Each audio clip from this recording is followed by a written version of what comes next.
Great pleasure in presenting Dr. Bhagyashree Arbi from Pune. She currently works as a senior consultant and transplant anesthetist in multi-organ transplant program of Jupiter Hospital, Pune, which includes anesthesia management for liver, kidney, pancreas, and intestinal transplant surgery. Presenting to you Bhagyashree Arbi. Good afternoon, all, and greetings from my institute. I am thankful to Team Garg for allowing me to share our experience in conducting India's first living donor pediatric small bowel transplantation. Shlok, a 9-year-old otherwise healthy boy, suffered a devastating complication of a superior mesenteric artery thrombosis followed by a small bowel gangrene, which led to intestinal failure in his case, requiring total parenteral nutrition. He also had undergone 4 laparotomies over a period of 3 months and suffered 2 life-threatening central line related septic events, including fungal infection and pneumonia. In the end, he started developing TPN-induced cholestatic liver disease. Irreversible intestinal failure, IFALD, and frequent infection required urgent intestinal transplant in his case. Children with intestinal failure associated liver disease have shown to have highest mortality on waiting list while amongst all other solid organ transplants. Elective nature of living donor intestinal transplant offered multiple advantages of preoperative recipient optimization, short ischemia time, and good HLA crossmatch. Although less than 50 such cases have been reported all over world, data from high volume centers have consistently showed donor safety both intra and postoperatively in these cases.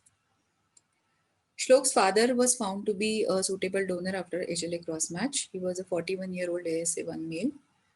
Standard donor evaluation protocol was followed. Surgery involved harvesting of 200 centimeter of distal ileum based on vascular pedicle of distal SMA and SMV. 20 centimeter of the terminal ileum was left in situ to prevent any postoperative B12 deficiencies. Donor anesthesia management is standard general anesthesia plus thoracic epidural. There is no need for any advanced hemodynamic monitoring. Main aim is to maintain mean arterial pressures and prevention of bowel edema. Our donor had postoperative ileus requiring PPN for 3 days. On 4th postoperative day, enteral feeds could be started and he was discharged on 7th postoperative day after uneventful course. Preoperative evaluation of recipient is by standard pre-transplant protocol with main emphasis on cardiovascular evaluation.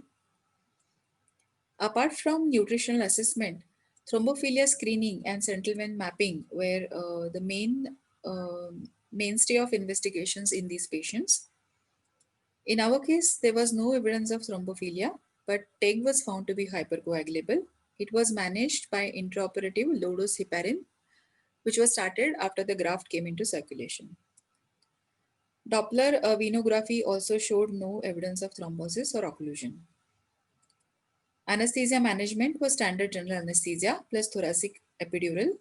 Supradiaphragmatic arterial and venous accesses were established. This is an important step because vascular anastomosis in his case involved total cross-clamping of IVC and aorta. Recipient surgery involves multiple stages with each having unique challenges for anesthesia management. Dissection phase involves maximum blood loss. This happens due to multiple prior surgeries. Target hematocrit of 28 to 30% was maintained in our case with transfusion of leukocyte irradiated 90 ml PRBCs. No other products were required as per TEG guidance. Intestinal transplants can have tremendous fluid shifts and fluid management is very challenging as underfilling can lead to hemodynamic instability or renal hypoperfusion and overfilling can cause bowel edema and graft dysfunction. In our case, it was achieved by goal-directed therapy, which was PPV or pulse pressure volume guided.